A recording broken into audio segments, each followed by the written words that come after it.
Hey there, this is the One Boom, and have you ever wondered the philosophy behind maps? Whenever a map is created, what list is in the developer's head on what needs to be in the map?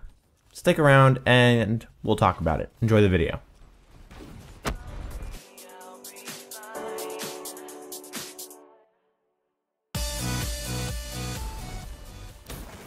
So maps. GamesRadar has an article talking to David Vonderhaar, the lead developer of Black Ops 3, talking to him about maps, and basically what he's talking about in this article, you guys can go read it for yourselves, it's a good read, that when they were developing maps for Black Ops 3, they wanted to make sure that you have combat in frame, and I was wondering what he meant by that. That was just a fancy term, kind of like verticality, Condry. But the term combat in frame basically means that no matter where you are, you can get an idea of where combat will come from. And every time you round a corner, whatever you see, you can do a check down list. You can check that pathway, you can check that doorway, window, and you check it down yourself. And as you get better at determining what you should check down first, what corner to check first, what window to check first, what doorway to check first, and you never feel hopeless in a Call of Duty game. And obviously, you're gonna get flanked and you can get killed from behind, but you don't want to feel surrounded just all the time. And that is horrible. That is a powerless feeling. That's what he says. There's nothing worse than feeling powerless in a multiplayer match. It leads to those, what the hell, I'm switching this game off forever tantrums. And I had that a lot in Ghost and Advanced Warfare, and a little bit even in Black Ops 1, and that's my favorite Call of Duty, where people are just everywhere. But when you keep the combat in frame, and you keep people moving in the right direction, you keep people with a forward momentum, with the ability to stop at power positions, you put the combat in frame. Meaning players have a ton of options at the places they can take cover and hide and hold up at, and also a lot of routes they can take to travel the maps. Now, it's very, very, very obvious that Ghost and Advanced Warfare failed at this, but Black Ops 3 did a really good job at it. And from the beta, the only exception I can find is maybe Combine, whatever.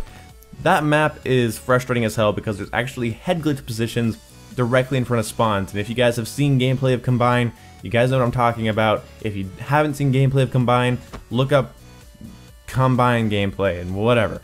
Anyway, as much as that map feels a little clusterfucky, it still goes by the philosophy that I should be able to round a corner and check off mentally each route, window, and pathway. And this is really important so that you don't feel helpless, you don't feel like you don't know where enemies are coming from, and you don't want to be lost on a map.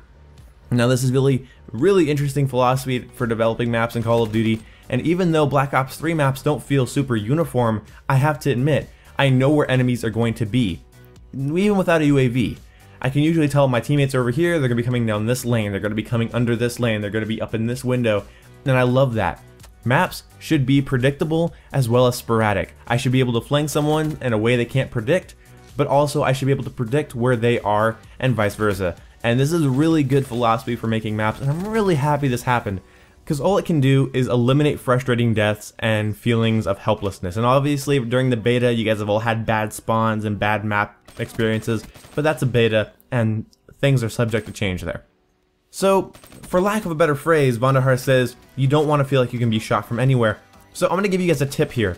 Whenever you're playing on a map, make a check down list for each part of the map. Each lane where you know enemies are going to be, study where enemies are, and then form a check down list in your mind.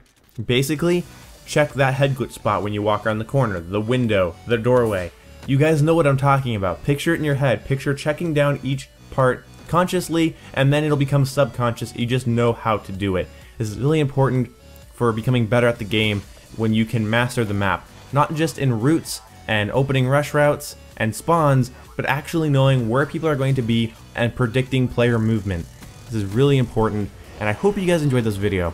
I hope you guys got a little insight into what they thought of when they were making Black Ops 3 maps, and their idea of keeping the combat in frame. And let me know what you think. Do you think Black Ops 3 maps suck? Do you think that this idea is stupid? Do you think it's a big gimmick and actually it's just normal Call of Duty maps? Or do you think they actually implemented this philosophy and you can feel it? Because I know I can when I'm playing. I don't usually feel just kind of spanked for no reason. I don't just feel surrounded and screwed over all the time.